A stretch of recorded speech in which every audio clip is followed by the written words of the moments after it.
अस्सलाम वालेकुम, welcome back to my channel. कैसे हैं आप सब और कैसे गुज़र रहे हैं आपके रोज़े?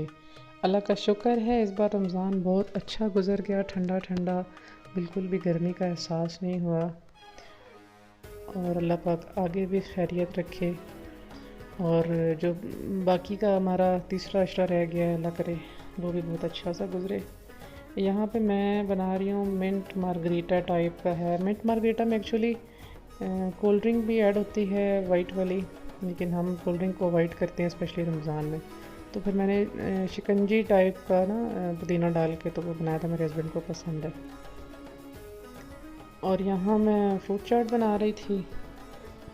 एक्चुअली फ्रूट्स का ये है ना कि जब से लॉकडाउन शुरू हुआ है तो कोई इतनी ख़ास फ्रूट्स की वैरायटी या क्वालिटी नहीं है ना, क्योंकि हमें अपने एरिया से बाहर निकलने की भी परमिशन नहीं है, मतलब बैरिया से बाहर भी हम नहीं जा सकते।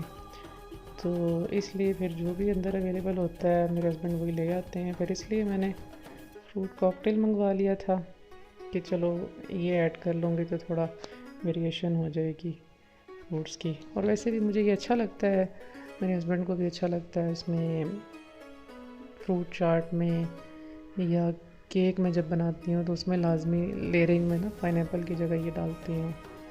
और क्रीम वाली फ्रूट चाट तो वैसे भी हमारे घर रमज़ान के अलावा भी ना ऑन एंड ऑफ बनती ही रहती है, क्योंकि होता ही है ना कि फ्रूट वैसे तो खाने की फुर्सत नहीं होती है और हम एक दूसरे को ब्लेम करते रहते हैं। फ्रूट्स भी, ड्राई फ्रूट्स भी पड़े पड़े ख़राब होते रहते हैं। तो फिर मैं वैसे भी रमज़ान के अलावा भी अक्सर शाम को असर के टाइम या अक्सर रात को खाना नहीं खाते तो फिर हम ये बना लेते हैं ना। तो इस तरह फ्रूट्स भी ख़राब नहीं होते हैं, खाए भी जाते हैं। सो और अफ्तार में तो वैसे भी बहुत अच्छी लगती है। फ्रूट चाट के साथ मैंने काले चने की चाट भी बना ली थी और साथ में कुछ रोल्स फ्राई कर लिए थे, कुछ मिक्स पकोड़े बना लिए थे। तो बस ये थी हमारी सिंपल सी इफ्तार की रूटीन। चूँकि ज़्यादा खाया नहीं जाता और रोज़ ही तकरीबन बच जाता है ना, तो फिर इसलिए मैं इतना ज़्यादा नहीं बनाती कि फिर वेस्ट हो जाता है ना। दिन पहले दिन में तो दिल चाहता है ये भी बना लें ये भी बना लें, लेकिन इफ्तार के बाद कुछ खाया ही नहीं जाता। हालत ये हो रही होती है कि बिल्कुल बस पानी और शरबत पी के ना अजीब सा बंदा निढाल सा हो जाता है। तो बस थोड़ा बहुत मैं इस तरह से बना लेती हूँ जो हमसे खाया जाए। और ये है जी इफ्तार के बाद की मेरे किचन की सूरत हाल। हर घर का ये मसला, जो बर्तन इफ्तार के बाद, हालांकि मेरी कोशिश होती है मैं इफ्तार बनाते हुए साथ साथ ना बर्तन जो भी होता है वो खंगालती रहती हूँ ताकि ज़्यादा बर्डन ना हो, लेकिन फिर भी बर्तन तो जमा हो ही जाते हैं। तो जितनी भी कोशिश करोगे कम जमा हो, लेकिन इफ्तार में सहरी में बर्तन हो जाते हैं, काफ़ी जमा हो जाते हैं। मेरे किचन में ना इंस्टेंट गीज़र लगा हुआ है, तो मैं उसको फुल करके ना, मतलब तेज़ नीम गर्म से थोड़ा तेज़ गर्म पानी आ रहा होता है, तो बस मैं वही ऑन कर लेती हूँ। तो फिर जल्दी जल्दी ना जितने भी चिकनाई वाले बर्तन होते हैं जैसे फ्राइड आइटम वाले हैं ये सब, तो वो जल्दी से साफ़ हो जाती हैं और मेरा काम बहुत ईजी हो जाता है।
बर्तन वगैरह धो लेने के बाद ना मैंने सहरी के लिए आटा गूंदा, और फिर उसके बाद ये मैंने 5-6 चूल्हे ऑन करके ना उस पे बैंगन रोस्ट होने के लिए रखते थे, क्योंकि हस्बैंड की फरमाइश थी कि भरता बना दो। मेरे हस्बैंड डेली ना सब्ज़ी के साथ, सब्ज़ी के सालन के साथ सहरी करते हैं, तो फिर मैं कोई ना कोई सब्ज़ी उनके लिए बनाती हूँ।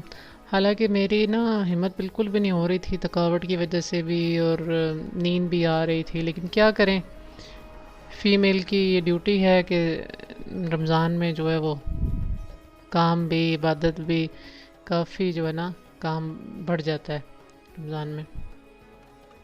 तो फिर चाहते ना चाहते मुझे ये बनाना पड़ा।